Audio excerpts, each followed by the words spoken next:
But Savitri अमावस्या सत्यवान के प्राण लेकर जा रहे हैं और सावित्री पीछे पीछे जा रही है, पति को बड़ के पेड़ के नीचे छोड़कर। यमराज कह रहा है सावित्री तेरे पति को पशु पक्षी खा जाएगा, तेरा पति का शव पशु पक्षी खा जाएंगे, जा नीचे अंतिम संस्कार कर तेरे पति का। सावित्री कहती है बड़ के पेड़ के नीचे छोड़कर आई हूं। बड़ का पेड़, पीपल का पेड़ और बेलपत्री का पेड़ और आंवले का पेड़ एक ऐसा पेड़ होता है जिसके नीचे अगर जो जब तक बैठा रहता है तब तक उसे दुख नहीं आता है। तो मेरे पति के शव को कैसे कोई खा सकता है? एक बट वृक्ष, एक पीपल का वृक्ष, एक बेलपत्री का वृक्ष, एक आंवले का वृक्ष, इन वृक्ष के नीचे जब तक उन वृक्ष की छांव में जो बैठा है, उस वृक्ष की छांव के अंदर जो बैठा है, उसको दुख भी आया है ना तो बाद में आएगा जब वो वृक्ष की छांव से हट जाएगा। तकलीफ भी आई है तो वृक्ष की छांव से हटेगा तब आएगी, रोग भी आएगा तो वृक्ष की छांव से हटेगा तब आएगा। वृक्ष की छांव, पीपल, बड़, आंवला, बेलपत्र की छाया जब तक हमारे सिर पर है तब तक दुख, तकलीफ, कष्ट, रोग, बीमारी ये सब बहुत दूर है महाराज। क्यों कहते हैं रोज आपसे कि बेलपत्री के पेड़ के नीचे चले जाया करो हफ्ते में एक बार, हफ्ते में एक बार बेलपत्री के वृक्ष के नीचे जाया करो। क्यों कहते हैं?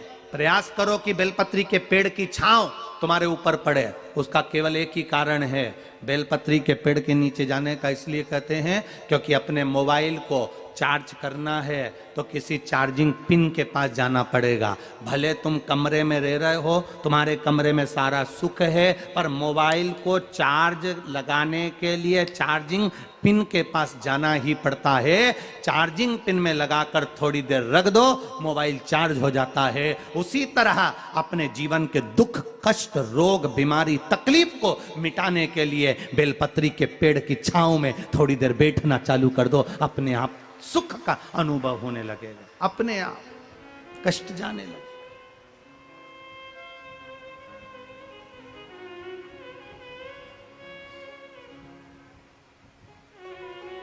हम उसके भजन में जाएं, हम उसके स्मरण में जाएं। सावित्री तेरे पति के शव को कोई खा जाएगा, ना ना, बड़ के पेड़ के नीचे छोड़कर आए। क्या चाहिए तुझको? क्या दूं मैं तुझको? कुछ मांग ले मुझसे। सावित्री कहती है क्या दोगे आप? मेरे पति के प्राण दे दो बस वापिस, और कुछ नहीं चाहिए।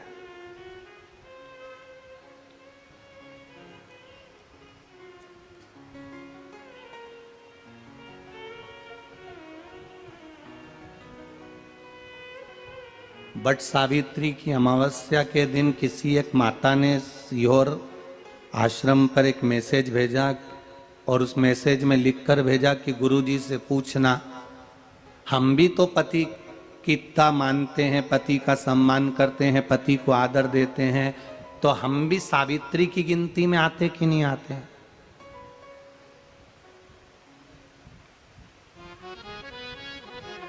तो सीओर से मैसेज आया कि गुरुजी वो ऐसा ऐसा पूछा गया है, आप बताओ क्या कहना है। हमने कहा कह दो, जब बट सावित्री आती है तभी तुम पति को प्रणाम करती हो, जब दिवाली आती है तब पति को प्रणाम करती हो, जब करवा चौथ आती है तभी चलनी में मुंह देखती हो, बाकी के समय तो तुम जूड़ा बांध के ऐसी बोलती हो कि पति थर थर कांपता है।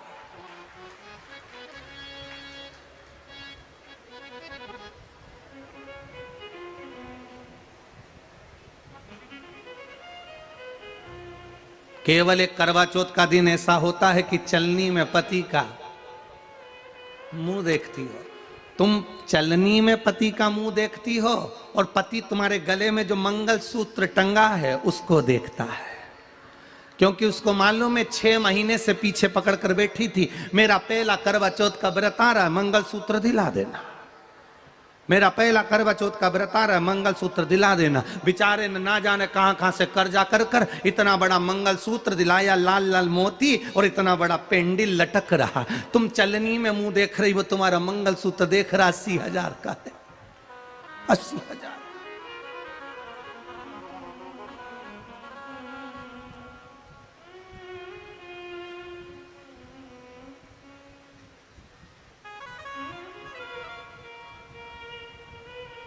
16 श्रृंगार में नारी के हाथ की चूड़ी का कलर अलग हो सकता है, चूड़ी की डिजाइन अलग हो सकती है, चूड़ी अलग हो सकती है, चूड़ी महंगी सस्ती हो सकती है, मंगलसूत्र की कीमत ऊंची नीची हो सकती है, पांव की बिछुड़ी की कीमत ऊंची नीची हो सकती है, कान के कुंडल की कीमत ऊंची नीची हो सकती है।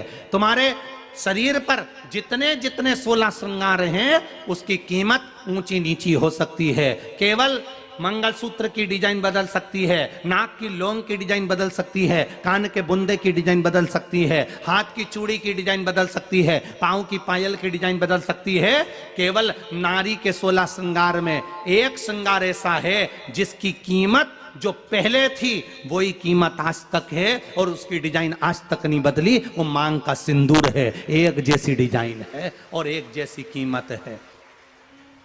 सारे श्रृंगार की कीमत अलग अलग है। तुम्हारे हाथ की चूड़ी की कीमत अलग होगी, पड़ोसन के हाथ की चूड़ी की कीमत अलग होगी, किसी के साड़ी की कीमत अलग होगी, किसी के जूड़े की कीमत अलग होगी, गजरे की कीमत अलग होगी, गजरे की कीमत अलग होगी, पायल बिछुड़ी की कीमत अलग होगी। पर मांग में जो सिंदूर डाला जाता है वो एक कीमत का होता है, एक डिजाइन का होता है और एक जैसा होता है और वो सबसे भारी होता है। सावित्री यमराज से कह रही है मेरे पति को छोड़ दो। यमराज कह रहा है सावित्री तेरा पति मर चुका है, मांग के सिंदूर को पोंछ दे। सावित्री कहती है पूरा श्रृंगार उतार दूंगी पर मांग का सिंदूर नहीं पूछने दूंगी। तब यमराज ने कहा जब तक तू मेरे मांग का अपनी मांग का सिंदूर नहीं उतारती तब तक तू मेरे पास नहीं आ सकती। भगवान यमराज से सावित्री ने कह दिया मैं भी तुझे वचन देती हूं यमराज, मेरी मांग में जब तक सिंदूर है, जैसे सीता ने लाइन लक्ष्मण जी ने लाइन खींच दी थी और सीता पार नहीं जा सकती थी, मैं भी तुझे वचन देती हूं जब तक नारी की मांग में सिंदूर है तब तक तू उसके पति को उसके सामने लेकर नहीं जा सकता। यह भी मैं तुझे कह देती हूं। यमराज भैंसे पर सवार होकर सत्यवान को लेकर जा रहा था, सावित्री से वचन पर वचन चल रहे थे। यमराज यमलोक में प्रवेश करने लगा। मांग के सिंदूर में से थोड़ा सा सिंदूर सावित्री ने केवल हाथ में लेकर अपनी बिंदी पर जो लगाया, सत्यवान को लेकर यमराज अंदर नहीं जा पाया। बाहर खड़े होकर कहता है मांग ले, मैं तुझे एक वचन नहीं, तू बोले तो मैं 2 वचन दे देता हूं, तू बोले तो मैं 3 वचन दे देता हूं, तू मांग क्या चाहिए। तब सावित्री ने कहा देना चाहते हो? हाँ। अब यमराज को लगा कि लालच में पड़ गई सावित्री। तब कहा पहला वचन दीजिए, मेरे अंधे सास ससुर के नेत्र वापिस आ जाएं। यमराज ने कहा तथास्तु। दूसरा वचन दीजिए, मेरे सास ससुर अपने पोता पोती का मुख देखें। यमराज ने कह दिया तथास्तु।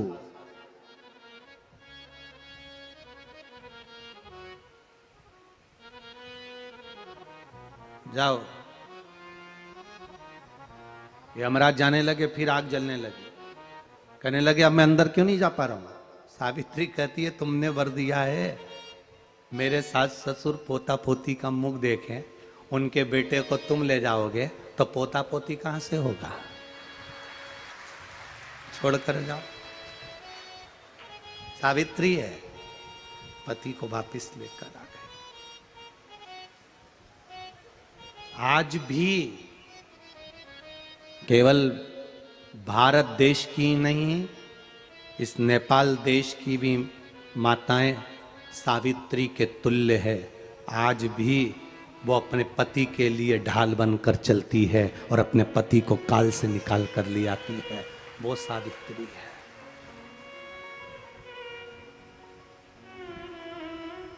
कल कथा में वो कैंसर के जो पेशेंट थे उनका जो चरित्र उस पत्र में पढ़ा। हम जब वापिस होटल गए, वहाँ जहाँ ठहरे, तो बड़ा आशीष से हमने कहा कि बड़ा विचित्र बात है, बड़ा विचित्र।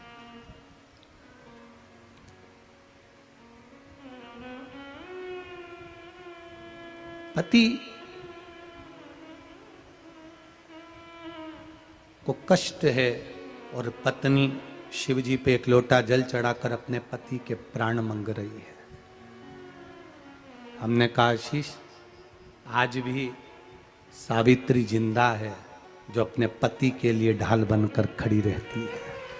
आज भी सावित्री जिंदा।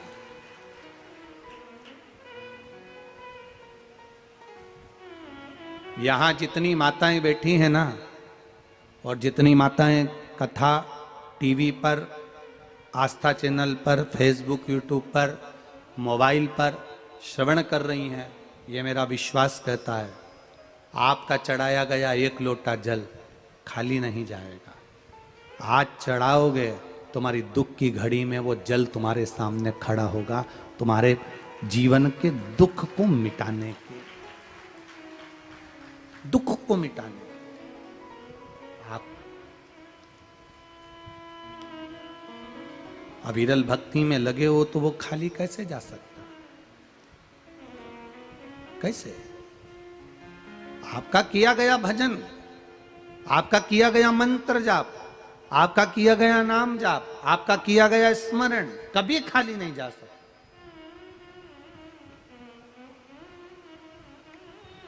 बस इतना याद रखिए, स्वस्थ रहते हो आप तो ढेर सारा धन कमा लेते हो। बोलो सही है कि गलत है? जम के बोलो जरा। स्वास्थ्य अच्छा रहता है तो ढेर सारा धन कमा लेते हो, पर जितना धन तुमने ढेर सारा कमाया है उससे अच्छा स्वास्थ्य वापिस नहीं कमा पाओगे। स्वस्थ रहते रहते धन पर ज्यादा ध्यान ना देते हुए अपने जीवन पर भी ध्यान देना। जवानी पूरी अगर कमाने में निकल गई तो जिंदगी का फिर कहाँ सुख। बुढ़ापा आ गया, दांत दुख रहे हैं, आंखों से दिख नहीं रहा, कानों से सुनाई नहीं दे रहा, पाँव से चला नहीं जा रहा, हाथ थर थर काँप रहे। कई लोग ऐसे भी होंगे वीरगंज में जिनका मन हो रहा होगा कि कथा पंडाल में जाकर सुनूं, पर शरीर में इतना कष्ट है कि कैसे पंडाल में जाऊं। इसलिए शिव महापुराण की कथा कहती है जब तक तुम्हारा शरीर चले तब तक कथा सुनो, जब तक तुम्हारा शरीर चले तब तक तीर्थ करो, और जब तक तुम्हारे घर में चले तब तक दोनों हाथों से दान करो, पुण्य करो, सत्कर्म करो, कथा करो, स्मरण करो। तुम्हारे घर में चले तब तक दान कर लेना, तुम्हारे घर में चले तब तक पुण्य कर लेना, तुम्हारे घर में चले तब तक कथा, शिव पुराण आदिक सत्संग, भजन, कीर्तन सब करा लेना। जिस दिन तुम्हारे घर में चलना बंद हो जाएगी, दूसरों की चलना प्रारंभ हो जाएगी, उस दिन तुम शिव पुराण नहीं करवा पाओगे, उस दिन तुम 1 रुपया दान नहीं कर पाओगे, तुम उस दिन कुछ भी एक प्यासे को पानी नहीं पिला पाओगे। तुम्हारा मन कर रहा है भूखे को भोजन कराना है, और तुमने बहू से कहा मेरे को 5 किलो आटे की पूड़ी बना दे, आधा किलो आटे की पूड़ी बना दे, मैं कथा में जा रही हूं, वहां पर लोगों को बांटूंगी, तू आधा किलो आटे की पूड़ी बना दे। बहू कहेगी मेरे पास टाइम नहीं है। क्या सब लुटाने के लिए पड़ा है? तुम्हारा बेटा इसलिए कमा रहा है कि लुटाओ। तुम्हारी जब तक सत्ता चले, तुम्हारा जब तक भाग्य चले और तुम्हारा हाथ पैर चले तब तक कथा में जाओ, तीर्थ जाओ, और तुम्हारी चले जब तक दान पुण्य सब करो। बाद का कोई भरोसा नहीं। साथ नहीं देता ये शरीर, साथ नहीं देती ये श्वास, कब छूट जाए इसका क्या भरोसा।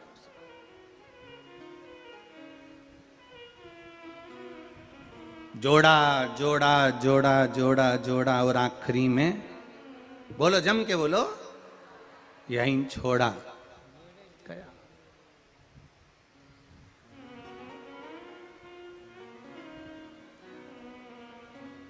तुम्हारी चल रही है जब तक, मैं बहुत, खेतान जी बहुत बहुत साधुवाद है आपको, बहुत बहुत साधुवाद। और आपके बच्चों को भी, आपके पूरे परिवार को भी साधुवाद है।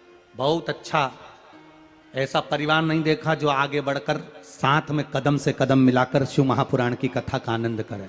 साधुवाद है आपको। और ऐसे बेटा और बहू भी धन्यवाद के पात्र हैं, जो आप नोएडा में आकर संकल्प लिए कि मुझे कथा कराना है, निरंजन स्वामी जी के पीछे पड़े रहे, कथा करवाना है, कथा करवाना है, कथा करवाना है, कथा करवाना है।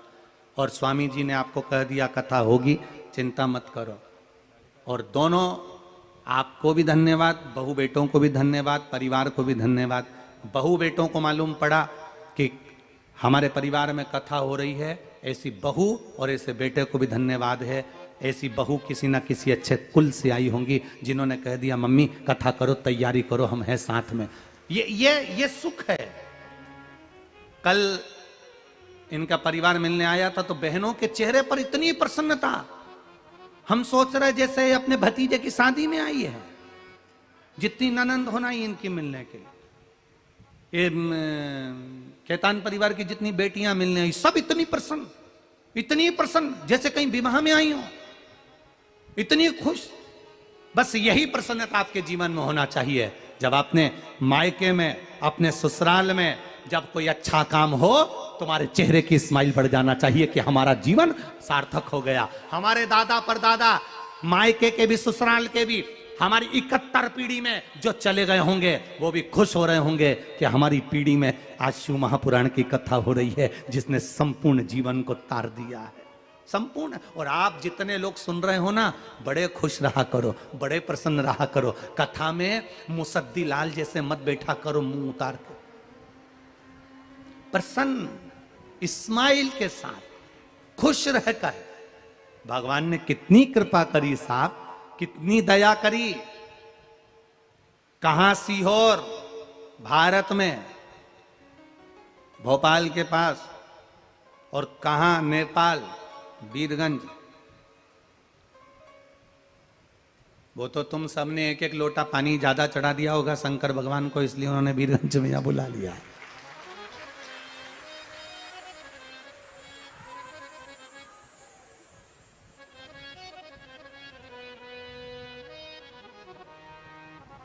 ये कहीं शिव की कृपा होगी, उनकी उदारता होगी।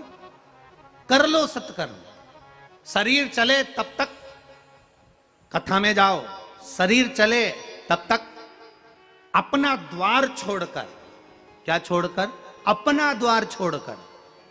ये कथा की आवाज कई कई लोगों के दरवाजे तक भी जा रही होगी, जो आसपास में रहते होंगे उनके दरवाजे तक भी आवाज जा रही होगी। कथा की आवाज तो कहीं तक भी जा रही होगी। लोग सोच रहे होंगे कि यहां तक आवाज आ रही है, हम यहीं बैठकर सुन। ना ना ना ना, अपना द्वार छोड़कर परमात्मा के द्वार तक जाओगे तो वो भी हरिद्वार छोड़कर तेरे द्वार तक आएगा, तो ही तो आएगा।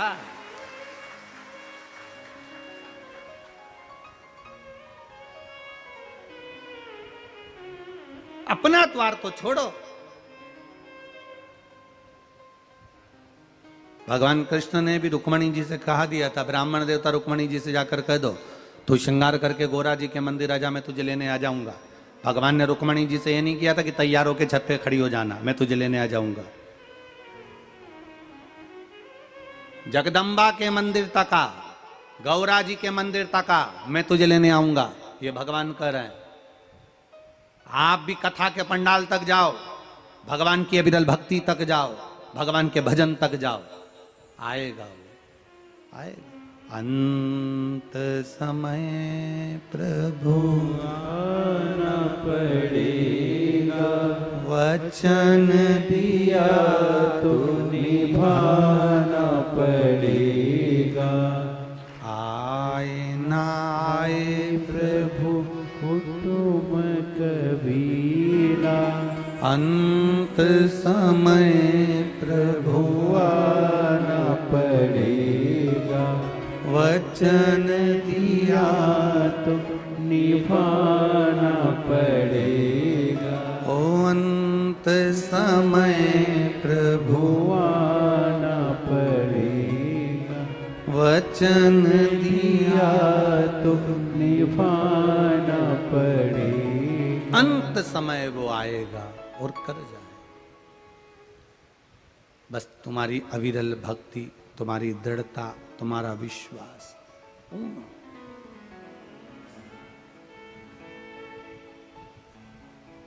शिव कथा कह रही है, स्वास्थ्य अच्छा रहेगा, आप धन कमाने में लगे रहेंगे, धन कमा कमा कर इकट्ठा कर लोगे, पर जैसा तुम्हारा पहले स्वास्थ्य था वैसा स्वास्थ्य तुम धन से कभी इकट्ठा नहीं कर सकते। जैसा था,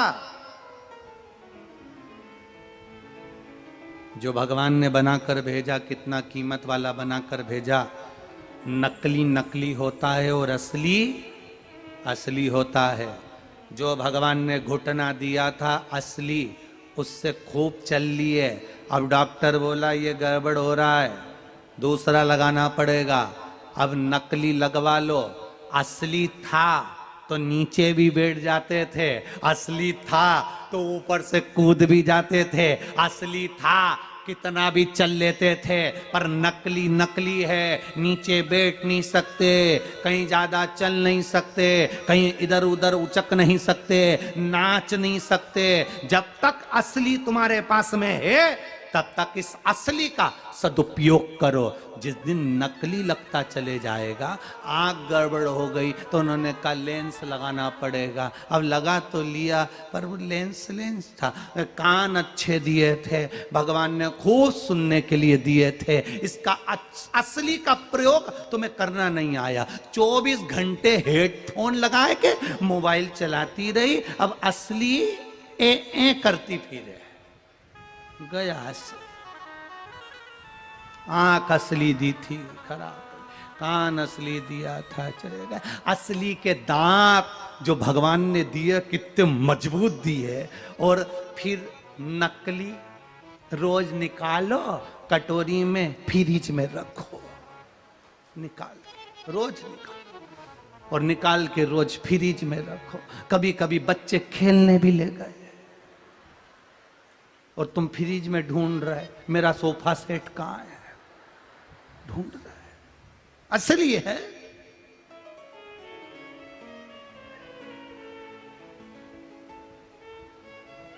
असली के बाल असली के होते हैं, नकली नकली होते हैं। कथा में आई थी, किसी ने पीछे से खींच दिया, नकली असली थे।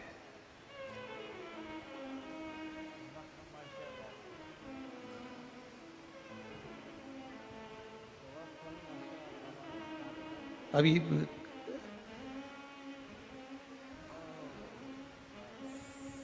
कल ये खेतान परिवार मिलने के लिए आया तो हमारे वो ललित महाराज बोले, गुरुजी वो खेतान परिवार मिलने आ रहा है, आप जब तक के रेडी हो जाओ।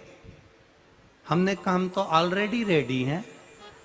अब किसी के ज्यादा अच्छे हों तो उसको रेडी होने में टाइम लगे।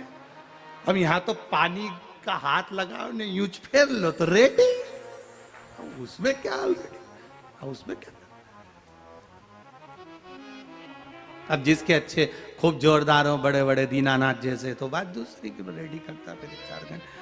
हमारा दीनानाथ यूं घुमाता रहता 24 घंटे, उसके रेडी रहता हो तो।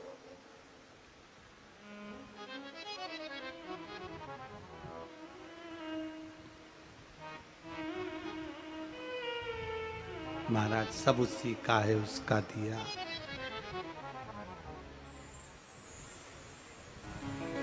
रचा है सृष्टि को जिस प्रभु ने, वही सृष्टि शिवाय नमस्तुभ्यं। भोला सब दुख काटो मारा, ओ भोला सब दुख काटो मारा। शिव शंकर जपूं तेरी माला, जपूं तेरी माला, भोला सब दुख काटो मारा। ओ भोला सब दुख काटो मारा। वेश है मंगलकारी, वेश है मंगलकारी, शमशान वासी हमारा, शमशान वासी हमारा। ओ भोला सब दुख काटो मारा।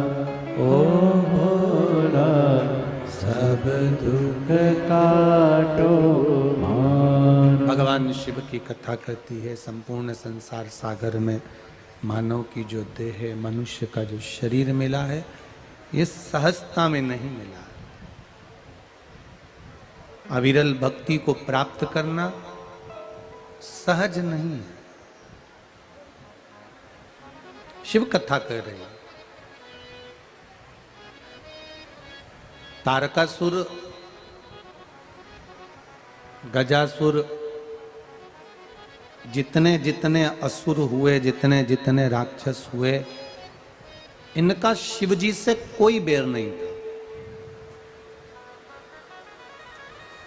इनका देवाधिदेव महादेव से कोई बैर नहीं है। इनका तो केवल अगर बैर है तो भगवान नारायण से, इंद्र से, इंद्र की सत्ता से, इंद्र के वैभव से, इनसे इनका बैर।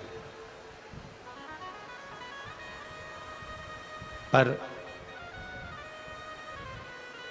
महादेव से कोई बैर नहीं है। फिर निवेदन करें शिव महापुराण के माध्यम से, शंकर भगवान का भजन करने वाला, भगवान शिव की भक्ति करने वाला, भगवान शंकर का गुणगान करने वाला या शिव जी की भक्ति में डूबने वाले का किसी से बैर नहीं होता।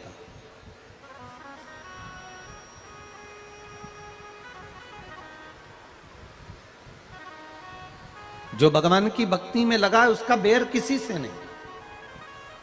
हाँ, दुनिया के लोगों को बैरी लग सकता है कि ये कहीं ना कहीं भगवान की भक्ति में डूबा हुआ है, भगवान के भजन में डूबा हुआ है, तो बैर लग सकता है। तारकासुर के 3 बेटे, तारकाक्ष, विदुमाली और कमलाक्ष, इन तीनों ने ब्रह्मा जी से वर प्राप्त करा कि हमको वर ऐसा दीजिए कि हम 3 अलग अलग पुरी में, अलग अलग नगर में जाकर निवास करें, अलग अलग जगह पर हम रहें, और जब हमारे प्राण तब छूटें जब हम तीनों के एक साथ प्राण छूटना चाहिए। अगर प्राण छूटे भी तो हम तीनों के एक साथ छूटे। ठीक है, ब्रह्मा जी ने तथास्तु कह दिया। तारकासुर भगवान की भक्ति में डूबने वाला था, शिव जी का भजन करने वाला था, पर इंद्र सत्ता का आधिपत्य उसके पास था।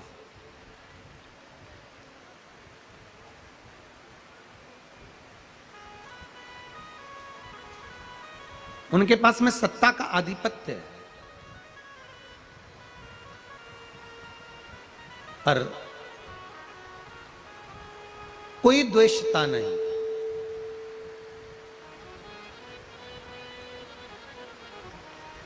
कार्यकर्ताओं से एक निवेदन है, थोड़ा सा पानी तेज है तो माताओं से भी निवेदन है, जिन जिन को जहां जहां जगह मिल जाए, कोई गीला ना हो, इसलिए थोड़ा थोड़ा सा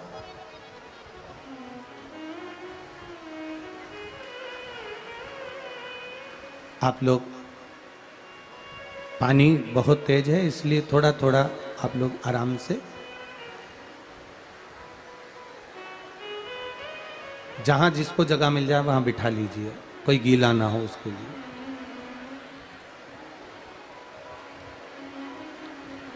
एक निवेदन है, बीच में जो जगह है ना खाली आगे पड़ी हुई है, खेतान जी